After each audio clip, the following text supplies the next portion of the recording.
আব্দুল্লাহ ইবনে আব্বাস রাদিয়াল্লাহু তাআলা আনহুর কাছে একটা সম্প্রদায় তার নিকট আসলো।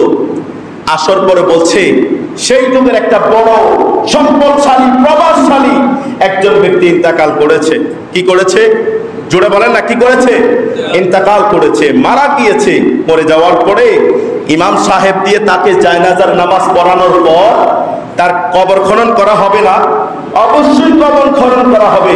কবর যখন খনন করতে গেল তখন তারা সবাই দেখলো কবরের মধ্যে দাগযুক্ত বিষধর সাপ ফানা তুলে আছে। দাগযুক্ত বিষধর সাপ কি করে আছে? ফানা তুলে আছে। সেই সময় ওই সকল বান্দারা তখন রাইসুল মুফাসসিরিন হযরত আব্দুল্লাহ ইবনে আব্বাস রাদিয়াল্লাহু তাআলা আনহুর নিকটবর্তী হলেন, বললেন, হুজুর, ওগো হুজুর, আমাদের অমুক শিল্পপতি ইন্তেকাল করেছে, অমুক শিল্পপতি ইন্তেকাল করেছে। তাকে জানাজার নামাজ পড়ানোর পর যখন কবর খনন করলাম, তার কবরের মধ্যে একটা বিষধর দাগযুক্ত সাপ ফানা তুলে আছে। এখন আমরা কি করব?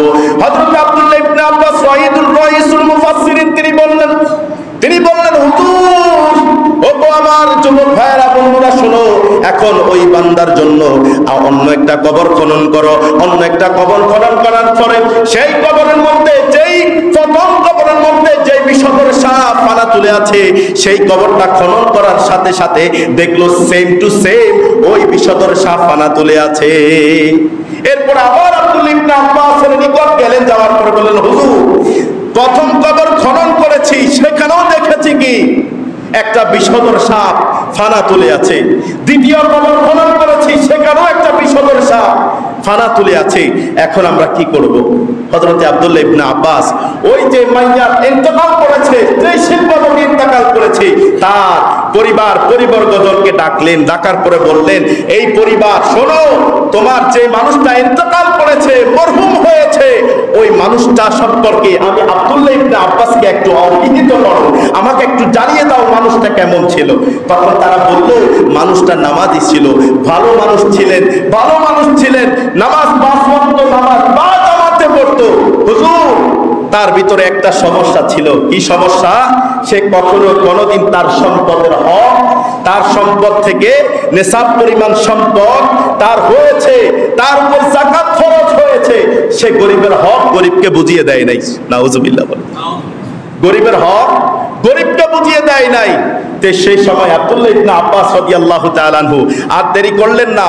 ও যুবক, শুনে রাখো, জেনে রাখো, যাও, তোমার ওই আত্মীয়র জন্য আর কোন কবর খনন করতে হবে না। যেই কবরের মধ্যে বিষধর দাগযুক্ত সাপ ফানা তুলে আছে, ওই কবরের মধ্যে তাকে শোয়াইয়া দাও। ওই কবরের মধ্যে তাকে শোয়াইয়া দাও, কারণ সে তার সম্পদের যাকাত আদায় করেনি, গরিবের হক দেয়নি। যাও, আর দেরি করো না। যেই কবরের মধ্যে বিষধর সাপ সর্প ফানা তুলে আছে, ওই কবরের মধ্যে দিয়ে দাও। সুবহানাল্লাহ বলেন না? আরেকটু জোরে বলে সুবহানাল্লাহ।